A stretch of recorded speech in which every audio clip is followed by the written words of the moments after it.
This is Jacqueline Lukeman with the Real News Network. In part one of our coverage of the massive foreclosure crisis in Detroit that was driven not just by the lingering damage from the 2008 recession, but also by the city overcharging homeowners $600 million in property taxes, we talked last with Mark Betancourt of Reveal News about his investigation into how the city could have overcharged so many homeowners so much money. But that's just one part of the issue. As the foreclosure crisis created a glut of abandoned city owned houses that had a negative effect on the remaining homeowners, their properties, their neighborhoods in the majority Black Motor City of Detroit. Caitlin Allo, investigative reporter for Outlier Media, joins me to explain what happens to these properties once they've been foreclosed and the effect this massive number of foreclosed properties have on Detroit's remaining homeowners. Caitlin, thanks so much for joining me. Thank you for having me. So, Caitlin, one of the results of the massive overcharging of property taxes in Detroit left the city with a huge inventory of foreclosed and abandoned homes. Now, most people in America are pretty familiar with the idea of a home or property being foreclosed and owned by the bank or owned by the city. But the scope of this issue in Detroit is unique. Can you give us an idea of just how big the foreclosed property inventory in Detroit really is? All of the inventory that is contained in the Land Bank Authority is not necessarily foreclosed, but foreclosure creates that cycle. It feeds it, and it feeds that portfolio of real estate. There are several ways to state the scope of the issue in Detroit. The first is that the Detroit Land Bank Authority is the largest land bank in the United States. The second is that it is the biggest property owner in the city of Detroit. You can also look at the distribution and what that means for the remaining residents. About 3/4 of all residential property in Detroit that is not owned by the Land Bank Authority is on the same block as at least one Land Bank Authority property. And I know that that's a mouthful, but it kind of gives you an idea of just how many Detroiters are living in close proximity to not just vacancy, but land bank owned vacancy. Let's get into what this means for the remaining residents and those homes. Now, the homes have sat vacant and the properties untended for years, stretching all the way back to the recession and creating in some areas of the city entire city blocks of abandoned houses. In some places, one or more house is abandoned in some neighborhoods on some blocks, and there are a small number of occupied houses left on the block, a small number of residents still living in the neighborhood. So, what happens to those abandoned homes? And then what happens to the neighbors in the places where most of the other homes around them are owned by the city? The first question about what happens with the homes, a lot of that has been contingent upon whether or not the property sits in what's called a hardest hit fund zone, which means that these federal funds that the city of Detroit decided to use for demolition can be allocated to those zones, but not to properties that are outside of those zones. So that can account for a lot of delays in getting demolition, even if a property has been slated for demolition and could leave it sitting there. Also, a lot of property wasn't initially given to the Detroit Land Bank Authority. The authority was revamped after the bankruptcy, and a lot of property, we're talking, it went from about 1,500 to over 90,000 in around 2014. That sort of huge transfer was an effort to consolidate the ownership with the authority because land banks have special powers to clear title. And at the time, that's what the city thought was best. So as far as what happens with the vacant property, there are a slew of reasons why it could face delays.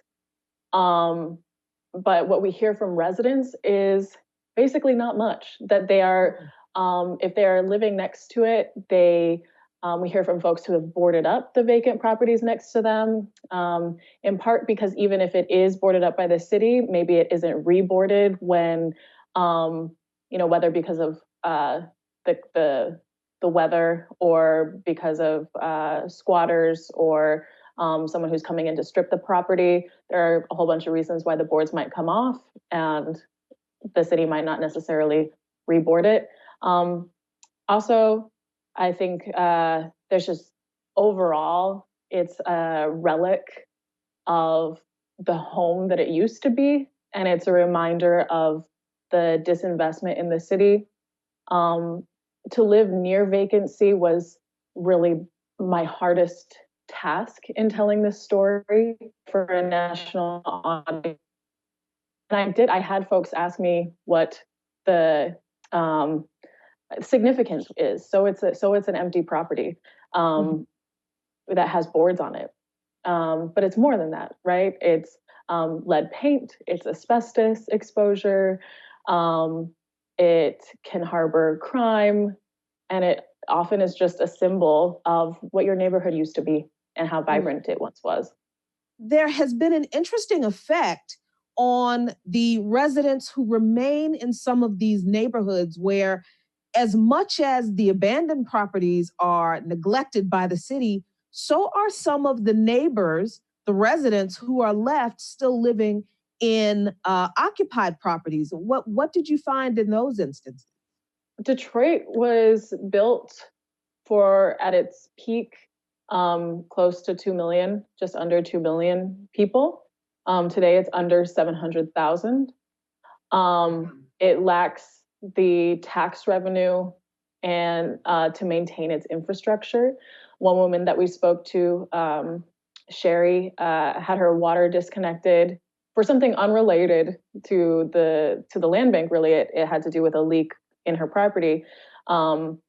And we spoke to a spokesperson at the water department who said that the only time the city would basically foot the bill for that repair is if the whole water main for that block were getting replaced to remove lead. And in those instances, they would foot the bill for fixing the service line for individual properties.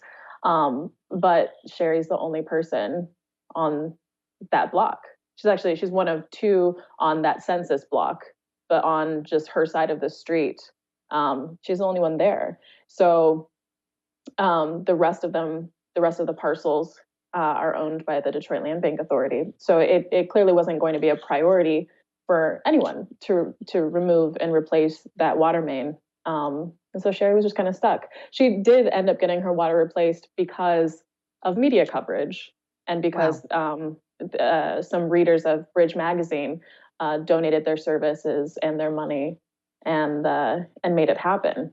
But yeah, I think that is sort of a really unusual case, but it really represents, what it's like to just not be made a priority. And when you live near to so much vacancy, that is something that Sherry said in her interview, that being the only one there, they like to forget about her. We heard a lot from folks who don't get regular garbage pickup service, mail delivery, who are plowing the snow by themselves, and just generally a feeling of being alone because they physically are. So, and these are residents, again, residents who pay their property taxes. They pay their property taxes and they're not able to get the services from the city in the home that they pay their property taxes on. Detroit implemented, and you brought this up, the large-scale demolition program to tackle the urban blight that these properties created. Now, the $1 billion with a B project was welcomed by some Detroit residents, and there have also been some criticisms and problems with the demolition program that you mentioned. Can you go into a little bit more detail about how that demolition program has fallen short or hasn't met the needs of the remaining residents and hasn't tackled the problem especially considering its scope the way that Detroit hoped it would? The demolition program has been fraught with varying criticisms. Uh, Part of it is like federal investigations, and that's something that I don't feel like I can speak to because I didn't cover those in step Sure. as they happened. Sure. Um, in the piece that we did with Reveal from the Center for Investigative Reporting at PRX, I touched on this meeting, right? And the story opens and closes with this meeting, just to impress upon people that it was packed. It's a huge auditorium, and it was packed because Detroiters care about housing and they care about demolition, and that really speaks to that also speaks to the scope that you asked about earlier. Mhm. The demolition, the first half of these funds, right, have been exhausted, and that goes back to the federal dollars that I was talking about earlier, where if you live in a specific HHF zone, you can have these federal funds that the city elected. That's important. The city chose to use these funds for demolition. Mhm. Um, and today, well, last year, the mayor started asking for this bond proposal, and he needed city council to approve it to be on the spring ballot. Um, and he was asking for another $250 million in bonds to carry out more demolition that would not be constrained by these zones. And so that's important for folks like Jackie and Kelly in the story, who are not in an HHF zone, certainly could have benefited from these funds, perhaps. What we found, or what I found, sitting and listening to public comment for many hours in a really overheated, packed auditorium, was that people just didn't trust the city to be good stewards of their dollars, their tax dollars, um, that they don't understand where the money went, which makes sense if you've lived on a block with high rates of vacancy and therefore your block was not prioritized for demolition, what you see is that millions of dollars has allegedly been allocated to it, but it doesn't feel like it has had much impact in your neighborhood. And so Right. to go to voters and ask for more money feels like salt in a wound, right? Mm. Right. Right. Especially for folks like Jackie who have been inquiring about a demolition for a decade, right? Mm. So to ask to foot another bill just further down the line, and also coming off of a bankruptcy, asking to create more municipal debt is a hard sell, I think. And city council ultimately voted to not put it on the ballot. Um, I spoke to one council member who said that this felt like voter suppression, that they were rushing this issue to the spring ballot, which historically has really low turnout, Mm. and that they just didn't have their ducks in a row. The current demolition program is not completely out. We don't know if it's still under active investigation for misappropriating funds, and in the end, I mean, at least that particular bond issue has become dead in the water because city council Mm. said no. Now, another issue is that the properties held in the Detroit Land Bank have also fueled a greater interest by private investors, hasn't it? So, I mean, been this gentrification there's been a big deal made about the gentrification in Detroit that was dying, as it was described in the media for a long time. So, Caitlin, is it fair to say that this massive inventory of properties and the management or the lack of good management of the properties by the land bank was part of the engine that has been driving this gentrification in Detroit, welcoming new residents with new money, but also pushing out Detroit residents, poorer residents who had no access to the properties and no access to affordable housing, even though there were literally tens of thousands of abandoned houses the city owned. I spoke with Arthur Jemison, who works in the Housing and Revitalization Department for the city of Detroit, and essentially asked him if this was this land bank inventory. He brought up eminent domain, which is restricted in Michigan. Eminent domain it has a fraught history in Detroit and Hamtramck in particular. And it's restricted, so the government cannot take land for private development in the same way that some other states allow their cities to. And the mayor had said something about being able to leverage, basically being able to facilitate redevelopment without eminent domain. And I asked if the land bank inventory was essentially a workaround for that. If you hold and sit on all of this property, is that a way to get around the fact that you can't take it from private owners? And Mr. Jemison said, no, it is not a workaround, but it is the hand that they've been dealt, and they are trying to be opportunistic. And I think that we see that in a degree of responsiveness. You know, we have folks like Jackie who have been trying to get the same property torn down for a decade. And in 2014, it was transferred to the Land Bank Authority, and she hasn't been able to get it torn down still. And then we have the Fiat Chrysler deal that involved the transfer of over 150 land bank properties, and the whole facilitation of land acquisition was done in about 60 days.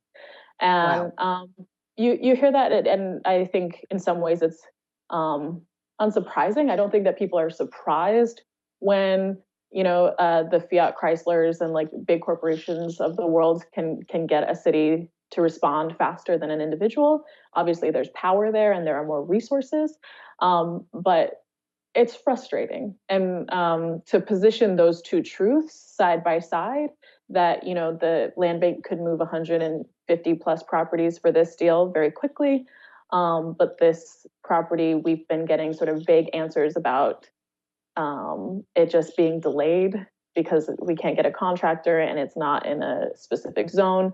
That's a frustrating reality. Those are truths to reconcile. And I think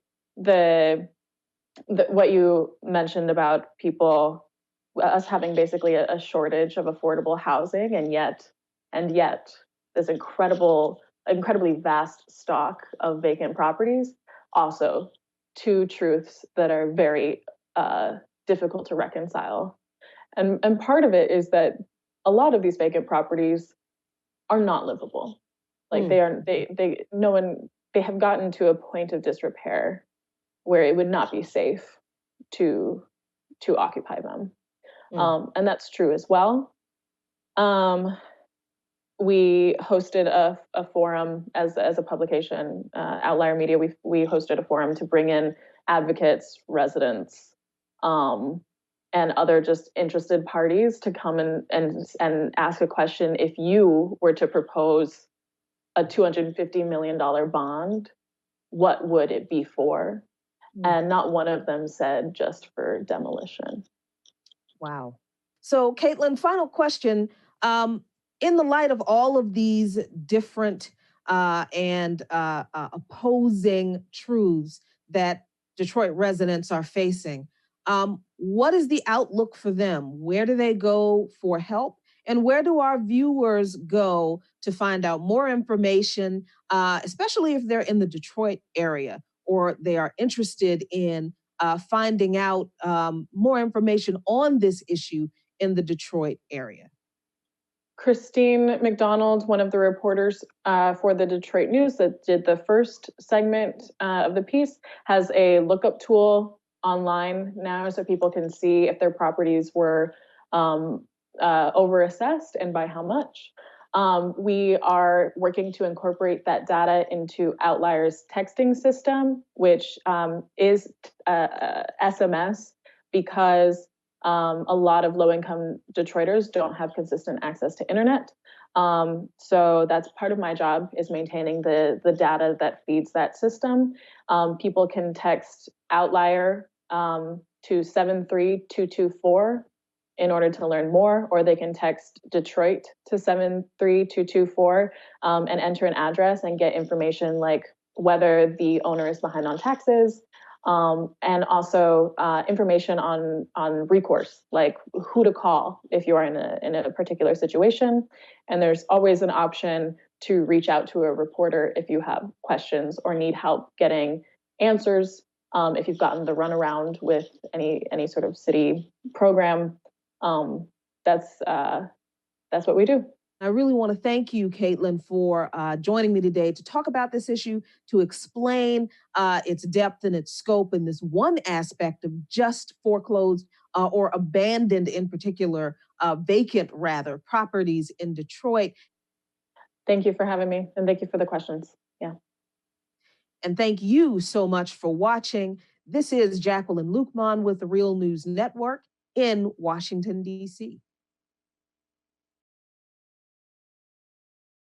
Thanks a lot for watching. Appreciate it. But do us one more solemn favor. Hit the subscribe button below. You know you want to. Stay up on the videos.